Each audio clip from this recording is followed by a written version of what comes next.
Here at Psych with Mike, we are committed to delivering the best, clinically sound psychology information that we possibly can to our audience. Brett and I have decades of clinical experience as well as educational experience, and we want to make sure that we're able to deliver that to the audience and that always be free. So after 2 years, to be able to take the show to the next level, we are going to open ourselves up to advertising. But before that can happen, we need everybody who hears this message to follow the link that is on the show notes on the podcast page or is on the show notes in the YouTube. Click on that link and fill out a survey that is literally 10 seconds long, so it won't take you more than 10 seconds. Do it right now. I'll wait. Okay, so see, that was really fast and really easy, and it's going to help us to be able to attract advertisers to the show and be able to take the show to the next level. Thanks for listening, and we hope that you enjoy Psych with Mike. Welcome into the Psych with Mike Library. This is Dr. Michael Mahan, and I'm here with Mr. Brett Newcomb. Hello again. How are you? I'm great. Yeah, how have you been? I've been superb. Yeah. You just recently got back from camping trip. Camping. Yeah. Mm-hmm. And it was all good. It was great. Yeah. So people don't know this. There'd be no reason for people to know this, but we're actually recording this on my wedding anniversary. Happy anniversary. Thanks. And my wife was here before we started recording, and she was asking you for camping advice. And I freely give it yes, to you all freely gave. Various and sundry. It was extremely informative. And That's because I agreed with her, not you. Appreciated it. Yeah. Yeah, you were raking me hard over the coals. You can't be so dang rigid. I didn't think I was being very rigid. I just don't want my dog to die. Yeah. No, it freaks me out. So it creates PTSD. Yes. You tell somebody, you're gonna do what I want, or I'm gonna come back and kill your dog, or your sister. Or your mother. No. So, in full disclosure, my dog is very old, and when I can't find him, I freak out because it causes you have an attachment. Yeah. And so I wasn't able to find my dog, and it was freaking me out. But he was in the garage because he had inadvertently wandered out there because he's old. And are you saying I'll inadvertently wander into your garage and get locked in? If you do, because I'm old. If you do, you can knock on the door. But you don't care about me. No, you can knock on the door. Ah. And someone will let you back in. My dog can't do that. He can bark. He could bark. He could bark, but he won't. Which is unfortunate. There he goes. Yeah. He barks but at least he's not lost in the woods with alligators. That's true. Yeah. That is very true. Yes, that would he freak me out. Lay down in the garage and wait till somebody comes. Which is exactly what he did. See? And I eventually found him. And you just overinterpret all this stuff. You overreact to things. You need to calm down. Yeah. I need to calm down. Yeah. Because I don't need to activate my post-traumatic stress. No, if you have it, it'll activate itself. Mm-hmm. So we get conditioned to think of post-traumatic stress as related to people who served in the military because that is the one place where it's been identified and people have gained a sympathetic reaction to people go to war and they see horrible things, and of course they develop an aversion to that, and we should be sympathetic to that. But the truth is, every single trauma, regardless of how severe, has a real biological impact on the way that our brains operate, and that you can experience post-traumatic stress as a result of a single horrible event or a series of very low-grade events, has the same biological impact on your brain. Yes. And so for people who have grown up in situations where traumatic things have happened, even if they've been very low grade, the cumulative effect of that over the course of a lifetime can be extremely profound. It can, and very often people don't realize that that's what's causing that the existence of this accumulated trauma. and the adjustments that you try to make to survive the trauma are underlying the issues in their life and causing problems for them. Whether it's loss of emotional control, anger outbursts, loss of time, loss of memory, having a gap. I don't remember this year of my life. I don't know what happened. There's so many adaptive responses that can be made in order to keep our physiology from melting down in response to things that frighten us. Right. And so when I'm working with people, one of the things that I explain to them, and one of the primary ways in which I identify a post-traumatic stress reaction from any other reaction, is that in the normal function of the human being, you get information in through your sense organs. So your eyes, ears, nose, mouth, and tactile touch. And that your brain accumulates that information and sends it to the cortex, which is the top layer of your brain. And that is the part of your brain that processes rational thought. And that rational part of your brain says either this stimulus is important and we need to attend to it, or it's not important and we can disregard it. If it's important and we need to attend to it, it might send a signal to what's called the limbic system, which is the middle part of the brain, and you would develop an emotional response. And then the limbic system would activate the base part of your brain and create a glandular reaction, an endocrine reaction, which would elicit your emotional reactions. Okay, so that's a top-down operation of the brain. In a post-traumatic stress response, that is actually turned upside down on its head, so that the base of your brain, the autonomic nervous system, gets activated before you even have the opportunity to think about it. And you can see that in therapy when people are reacting to things in what appears to be an irrational way to a casual observer. That's oftentimes a trauma reaction, because their brains are activated into fight or flight before they even can think about it. And when I tell people this, you're having a trauma reaction, they're like, what are you talking about? They don't even recognize it. Right. And then when you explain it to them, they're like, oh my gosh, I've been doing this all my life. I never even knew that. And it doesn't solve the problem, but having them be able to see that is really, really helpful for them. So one of the elements that's involved in that is what we call dissociative process. I have a trauma reaction and I dissociate. I disconnect from my sensory data, my sensory awareness. And as a therapist, you're trained to recognize when the body manifests the dissociative process. And so whether it's the loss of eye contact, the eyes go out of focus, lights are on, nobody's home, whether it's a rigidity in the upper body, whether it's the knee tapping, the hands getting jittery. Right. There are all kind of physical drains that the drain extreme that of that is called dissociative identity disorder, multiple personality, what used to be called multiple personality disorder, but everybody dissociates to some extent. Yes. So, I mean, the example I would regularly use is if you break up with your girlfriend in high school and you're driving somewhere, go to the grocery store or whatever, and you come to yourself and you're in her parking lot or in her driveway. It's like, how did I get here? Right. Or you pick up the phone and dial the number and she answers and you don't realize that you've even called her. Right. And so most people have some memory of something similar to that happening. Either they did it or it was done to them. But and so clinically, you start to say, okay, I think that I see this happening.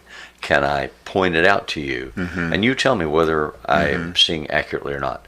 And the first few times that you say it seems to me as if you're not breathing deeply. You're very shallow, slow breathing. So I'm interpreting that as some level of stress in your body. Am I right? And the first few times you're like, no, you're wrong. I'm not doing that at all. You say, okay, because it's really important for me to hear you accurately and see you accurately. If I think I'm seeing it, is it okay if I keep pointing it out? They're like, oh, sure, yeah, point it out. I'll be glad to tell you you're wrong. Great, we laugh. But then, so you do that 2, 3, a dozen times, and eventually what starts to happen is they start to say, I'm doing that, aren't I? And you say, well, I think you might be because I think I see it, but what do you know about it? And they said, well, I feel myself doing it. And so whatever the behavior is, you just crossed your legs. No, I didn't. Yeah, you usually, when you want to change the subject, you cross your legs. When we get close to something that's really big about grandma, and we don't really know what it is, but every time we start talking about grandma, we get to this topic, you change position. I had a family one time that I was seeing. Family dynamics. There's a father, a mother, and 3 kids. And the oldest daughter ran the household, and nobody knew it. They were coming in about, why is our family in such chaos? What's going on? And you watch the pattern interact, and every time the dad would start to say something, the daughter would reach over and touch his leg. She sat next to him, and then he'd stop saying anything. So I started pointing, and I said, I think this is happening. Oh, everybody's like, no. I said, okay, do you mind if I point it out when I see it?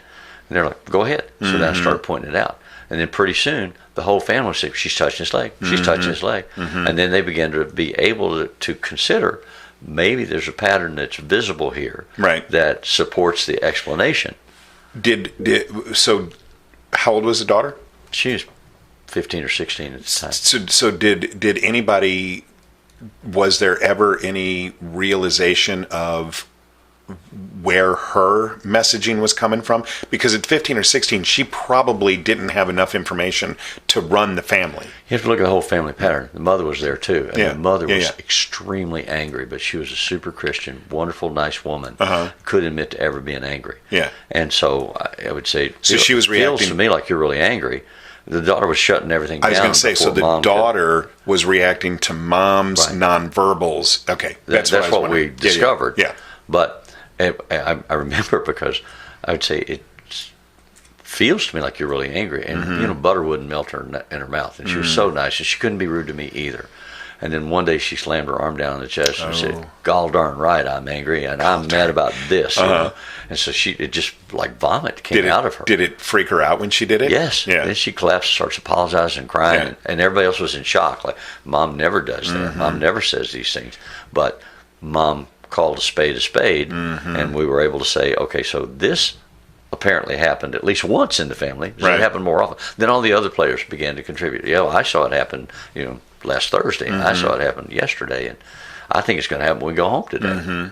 So it was a fascinating experience. So the dissociative process that occurs in response to trauma is a way for the individual to cope with survive. The overwhelmingness of that information. Yes. So your brain doesn't know how to process. And it can be triggered, whatever you talk about, the amygdala and the limbic system and all that, it can be triggered by a smell. It can be triggered by a smile. It can be triggered by the color of a shirt. It can be triggered by so many things that you don't know.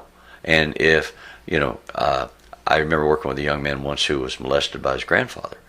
And he, years afterwards, when he would see his grandfather, and there was a certain look in his grandfather's eye, he would just dissociate, he'd just go away. Because that was where he had to go when he was going to be abused. Right. He couldn't physically leave, so he left mentally and emotionally.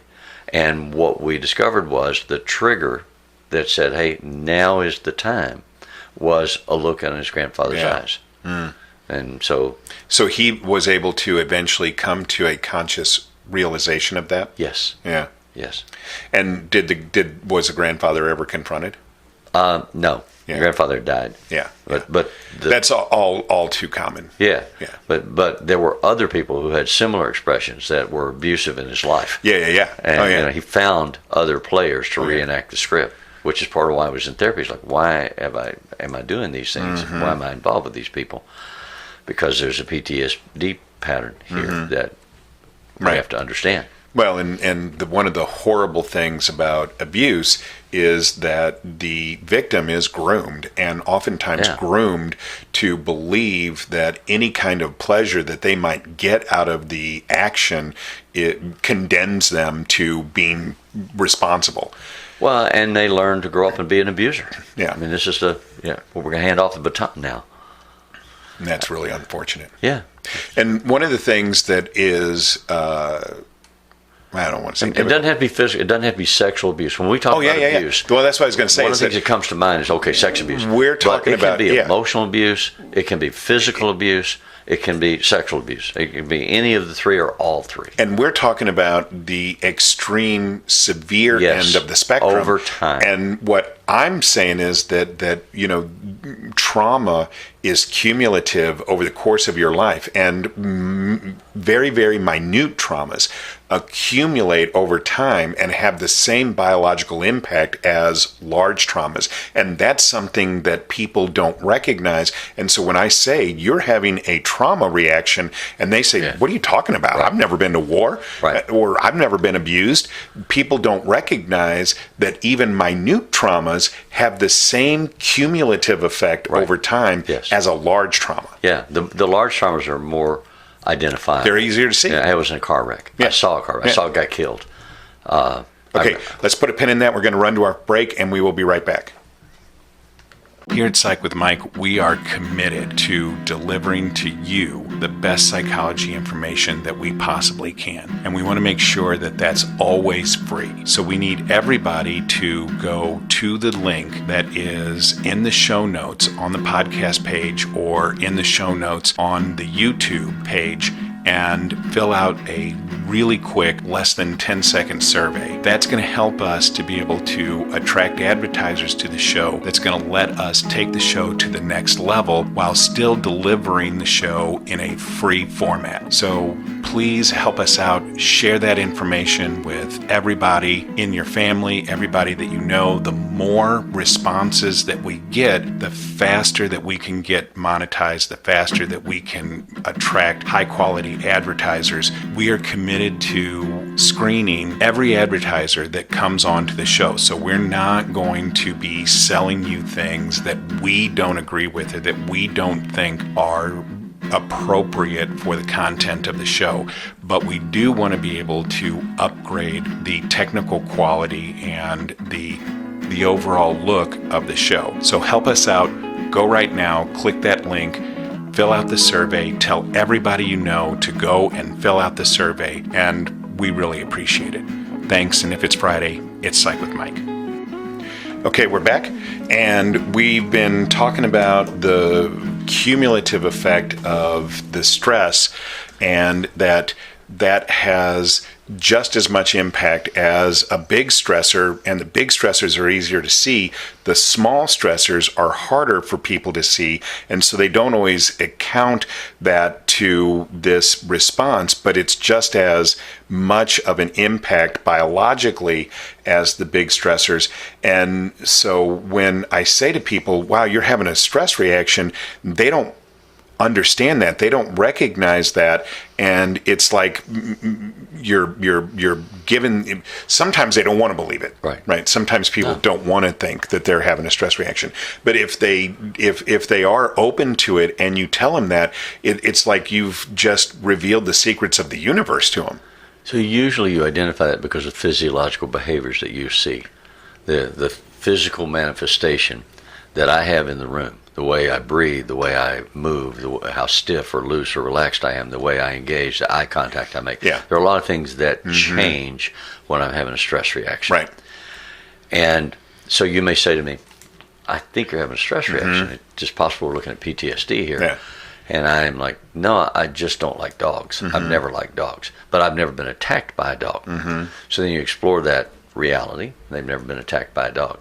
What you may eventually learn underneath all that is that they had somebody that threatened them with a dog repeatedly. Like if you come in my yard, I'm going to stick my dog on you and he'll eat you up.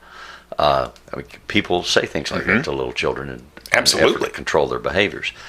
And that repeated risk and threat can accumulate into a trauma reaction. I mean, it can be that simple. It usually is more visible. There's other stuff, like especially in today's world, you mentioned when we started, there's much more common acknowledgement of and acceptance of the idea of PTSD because so many military veterans are coming home and the impact of their war experience, and I mean, we've been at war for the last 20 years, on the veteran themselves and on their families. You know, they come home and they have flashbacks. They hear a car backfire and they throw themselves down on the floor to incoming rounds and frighten their young children or their wife. So the whole family's in chaos. Those are very real things, and Absolutely. they feel really crazy and out of control. It's like, why am I doing this? Because that brain gets activated. It's so quick. It's part of the old brain, not the cognitive processing, problem-solving brain. Right. It's reactive. It's reflexive. It's immediate. There's no thought process behind it. You just survive. And so then they say, well, gosh, I can't be frightening my child like this. Maybe I need to drink. Maybe I need a drug to relax me or to help me relax. And so then they become involved with those things, which are just layers on top of layers on top of layers. And so we start fighting, the visible manifestation. Well, you have a drinking problem. We got to get you to stop drinking. And we don't recognize that underneath it is the PTSD that is triggering you to respond this way. And I think sometimes people feel guilty. Yeah. And like if somebody goes to war and they happen upon an IUD and that blows the car up and, they see their buddies dismembered and people say, oh my Survivor God. guilt. Well, of course, that's why that person is, having a traumatic reaction. That makes all the sense in the world. But they don't understand that having your parent criticize you over and over and over again, that cumulative effect has the same biological impact. They feel guilty. Well, I didn't go through something that was that bad. Well, but people always do comparative misery. Or they try to. Yeah. You tell me that all the time. It's like, well, I shouldn't feel this devastated. My dog died, but your husband died. Right. Those are not comparable events. Right. They don't have to be. They don't. Exactly. Pain is pain. If you hurt, you hurt. Well, and the problems that you have are the biggest problems that you have. Yeah. And so they're the biggest problems to you. Right. And the comparison doesn't matter. Right. Your brain doesn't make that comparison. But people make those comparisons they do. as a way to be dismissive of their own experience, their own reality. Oh, this is, I shouldn't be feeling this way. And back to the whole should thing. Because this was a minimal little thing. I know people that have really suffered. I know people that have really gone through, and they're not acting this way. So you have to challenge those mental scripts that people use to protect themselves from the pain. And, when we're talking about dissociation and that everybody is to some extent dissociative, which is factually accurate, we treat that a different way. But if a person is having a traumatic response, then what we know is that they've activated their sympathetic nervous system, and we want to shut that down. And we want to activate the parasympathetic. So we want to get them out of that fight or flight response and back into their body, even if they're dissociating, so that they now can have more control over their reactions. Well, yeah, because if I can get you back in your body, then I can say, will you breathe with me? Can we breathe? Let's take some deep breaths. Right. And if you're not in your body, you can't do that. You locked up. So first we got to ground. Right. And, however that is, so that, some grounding techniques or, bilateral stimulation. People talk about this thing called a butterfly hug, where you take your hands and link your thumbs and you press that on your chest and you kind of tap your fingertips just on your chest. Right. And that helps to ground a person. You can squeeze a couple of stress balls, one in each hand. Okay. So there's different things that a person can do to be grounded. Now, one of the things that is not recommended is for another person to come in and touch a person who is dissociated, because you don't know how that input is going to be perceived. Absolutely. So you don't hug them. Right. You ask them if they can do something to ground themselves. Right. And then once they're back in their body, then you go through the process of deep breathing and even some deep muscle relaxation. So one of the challenges sometimes is there's either a rage response or a crying response. And the individual is terrified to indulge either one, because they say, if I feel the anger, if I let myself feel the anger, I'm going to be so angry. Right. I'm going to kill people, and then they'll put me in prison, and my life will be ruined. So I can't allow myself to feel the anger because I can't control it. Or they say, if I start crying, if I start crying, it hurts so much that I'm going to end up in the corner in a fetal ball crying and not able to function. I'll lose my job. I won't be able to go to work. I won't be able to take care of things.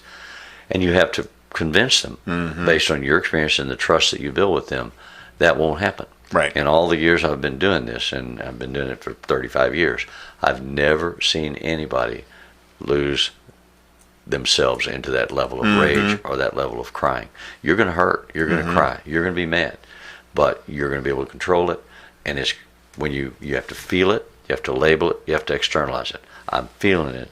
It's fear. It's anger. It's pain. I'm externalizing it. I'm crying. And you sit here. I'll sit here with you. It'll be fine. We'll be safe.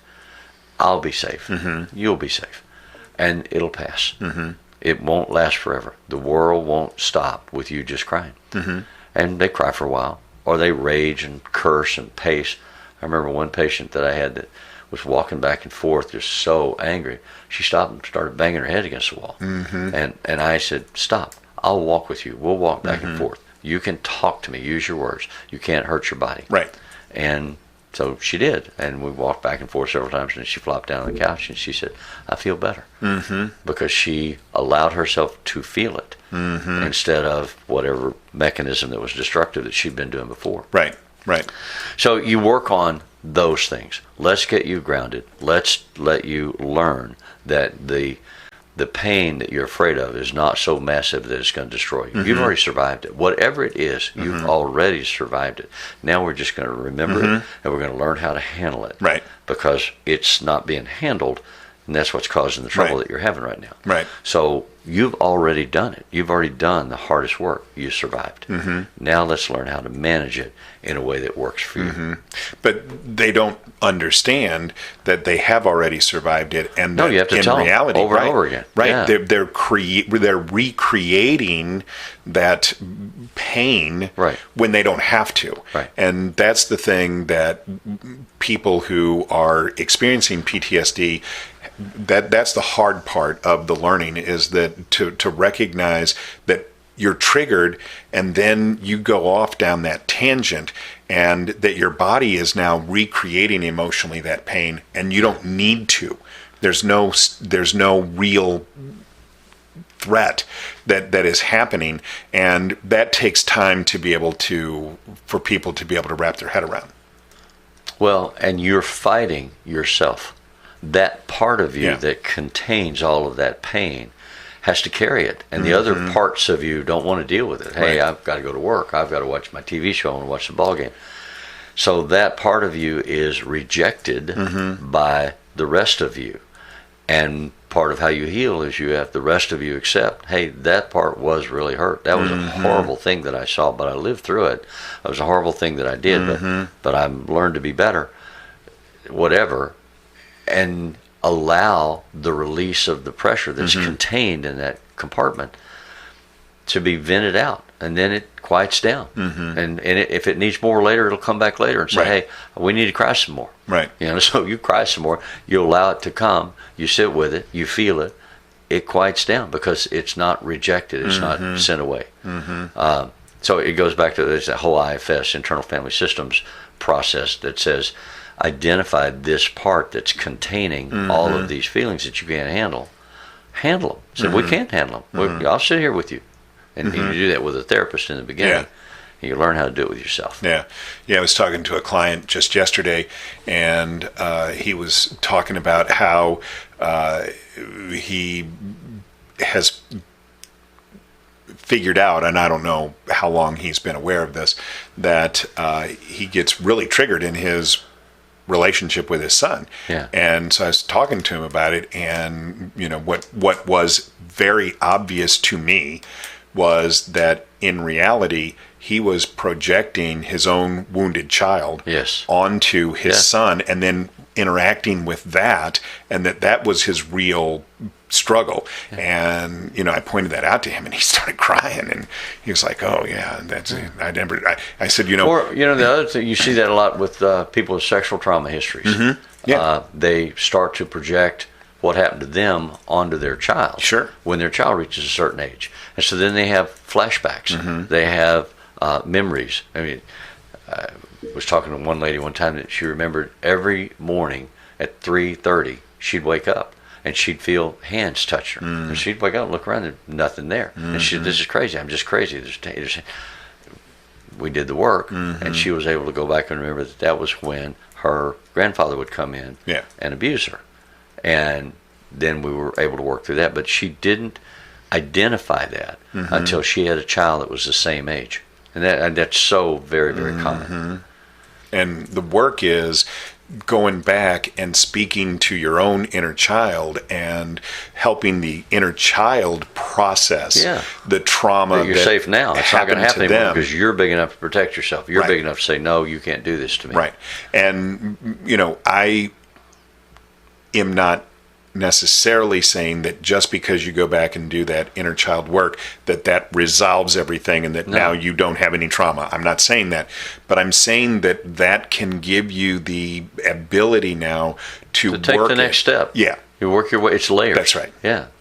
So they say in AA, one day at a time, one step at a time. We get this under control and we take the next bite. Take what you can digest. And therapy works that way. In my experience doing therapy, people come until they hit a plateau. They come until they get enough relief for the pain to be manageable, and they go away. And maybe they go back to a different therapist down the road, or maybe they come back to you 3 months, 6 months, a year, 5 years later, and say, I'm ready to work on the next piece. But it's never all just done once and done. Right. Yeah, I mean, in my experience, people do that. I kind of feel like that, some people come until they feel like they're done, and then you never see them again. Right. Most of but the that time, doesn't mean they didn't go somewhere else. No, exactly. Maybe what they needed they got from me, so they don't need me anymore. But they need you, so they go see you. But a lot of those therapeutic relationships are kind of like for life, like they're like accordions. When they hit that next place where they're struck, then they call you up and they say, "Hey, are you taking new patients?" And I say, "Well, you're not new. Yeah, I already know you. Exactly. You're on my list. That's Come on right. in." Yeah. So, as always, if you have some of these issues, we're not saying use this as a way of getting relief from them. You still need to do the work, and that requires you to go out and find somebody who is qualified to do that with you, and we encourage everybody to do that. But if you have any questions, you can get a hold of us through the website Psych with Mike. As always, we encourage you to go to the Apple Podcasts and give us a rating and leave us a comment. Questions or comments. We'd be glad to take any of those. Yes, we'll try to respond to them. And as a matter of fact, a lot of the recent shows that we've been doing that we have been the result of people reaching out to us and saying, "Hey, could you talk about this subject?" So we are trying to be, or we are always committed to being very, very responsive to that. The music that appears in Psych with Mike is written and performed by Mr. Benjamin DeClue, and as always, if it's Friday, it's Psych with Mike.